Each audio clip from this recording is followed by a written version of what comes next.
안녕하십니까. 식품 전문가 배박사입니다. 반갑습니다.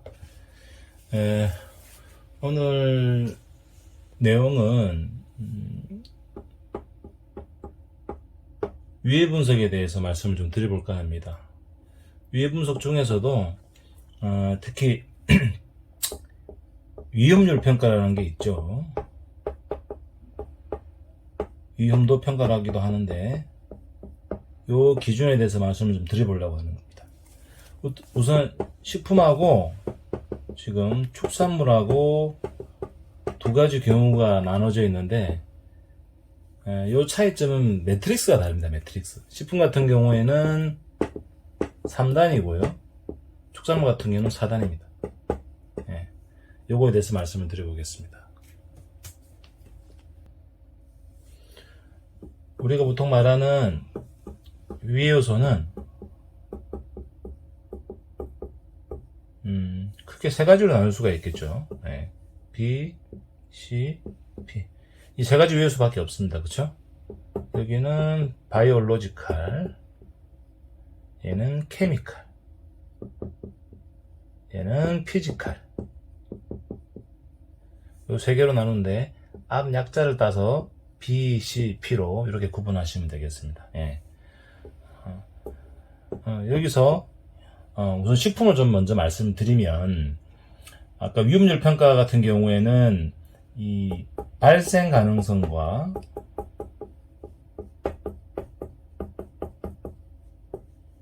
심각성,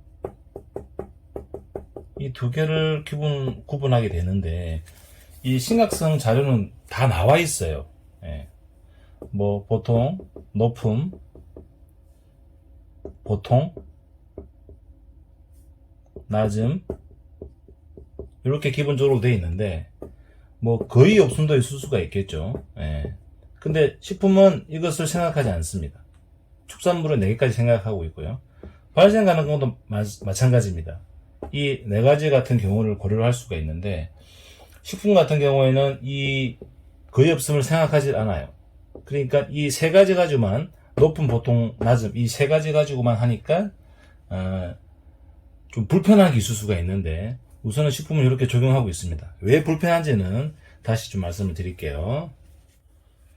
우리가 기본적으로 위험률 평가에서는 심각성에 대한 근거 자료는 보통 FAO랑 그리고 코덱스, 그리고 미생물 규격위원회에서 심각성 구분을 3단계로 해서 정리가 되어 있어요. 그걸 참조하시면 문제가 없는데, 우리가 하는 것은 이 발생 가능성이 어려운 것이죠. 결국 이 자료는 우리 업체에서 어떤 클레임들이 발생한 자료라고 생각하시면 되세요. 그런데 우리가 신규로 하는 업장에서는 클레임 자료가 없잖아요. 그래서 근거 자료를 하기 위해서 식품 같은 경우에는 이제 뭐 똑같이 갖다 졌습니다만은, 전부 다 이 미생물 검사를 통해서 이 결과치 근거를 가지고 높음, 보통, 낮음 이렇게 근거를 가지게 됩니다. 보통 여기서는 거의 없다고 해도 되는 거죠. 예를 들면 높음 같은 경우에는 뭐 한 달에 한 번 발생하면 높은 거고, 분기에 한 번 발생하시면 보통, 반기에 한 번이면 낮음, 뭐 1년에 한 번이면 거의 없음, 이렇게 표현하기도 할 수도 있습니다. 다만 이 발생 가능성 부분이 굉장히 애매하고 우리가 어려운 부분일 수가 있습니다. 기본적으로 위험률 평가표를 보시게 되면 요런 식으로 나눌 수가 있는데, 높음, 낮음, 거의 없음, 낮음, 높음, 잘못했죠. 높음, 보통, 낮음. 지금 자세가 굉장히 불편해가지고 그래도 열심히 좀 해보겠습니다. 여기도 거의 없음, 낮음, 보통, 높음. 이쪽이 뭐 심각성이 되거나 이쪽이 발생 가능성이 되더라도 상관이 없어요.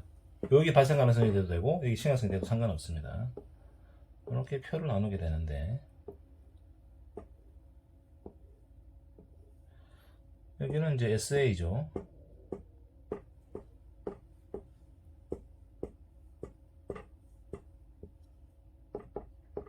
여기는 경계람,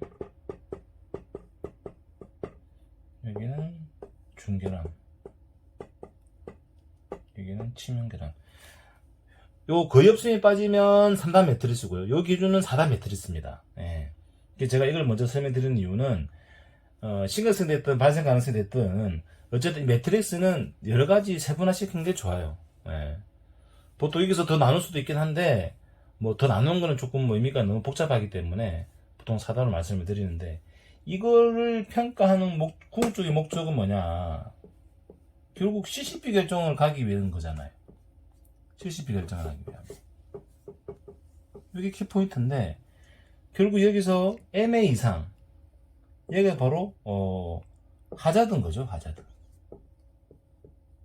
그럼 MA나 SA는 뭡니까? 노하자드인 거죠. 노하자드. 위해가 없다는 얘기죠. 그 얘는 CCP로 들어갔다 한들 CCP가 될 수가 없어요. 그 기준이에요. 그래서 이 위험률 평가하는 것은 이 하자드를 찾기 위한 목적이거든요. 그래서 이 중결함 이상을 찾는 겁니다. 나머지들은 그냥 빠져도 상관없고. 그래서 이 부분을 찾기 위해서 하는 건데, 축산물을 이렇게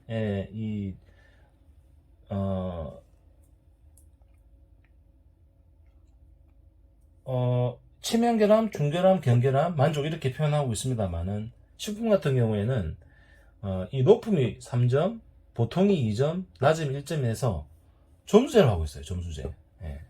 지금 시각처도 이렇게 얘기를 하고 있습니다만은, 뭐 저 개인적으로 생각으로 이 매트릭스는 세분화시키는 게 좋다고 생각을 하는데, 왜냐하면 이 세분화시킬수록 위에 분석하기가 쉬워져요.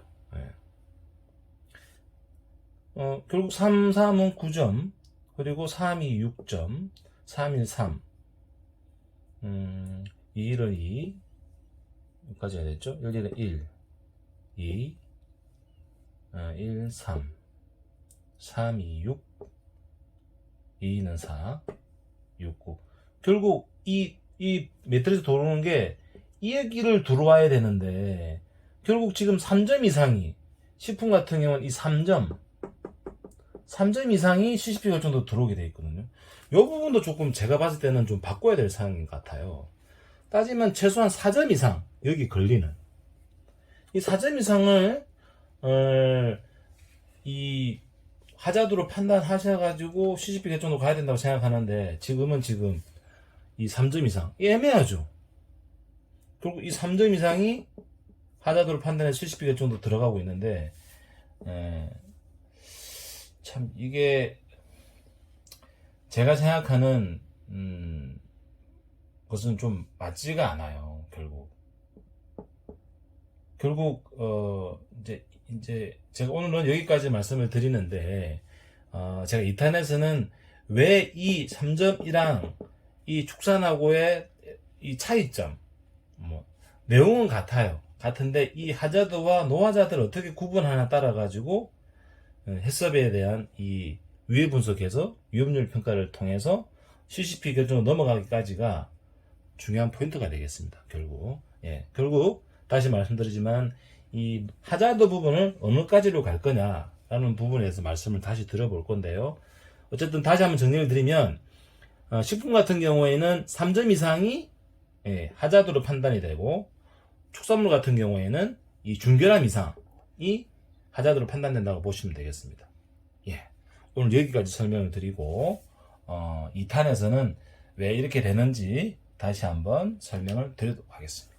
지금까지 식품안 전문가 배 박사였습니다. 감사합니다.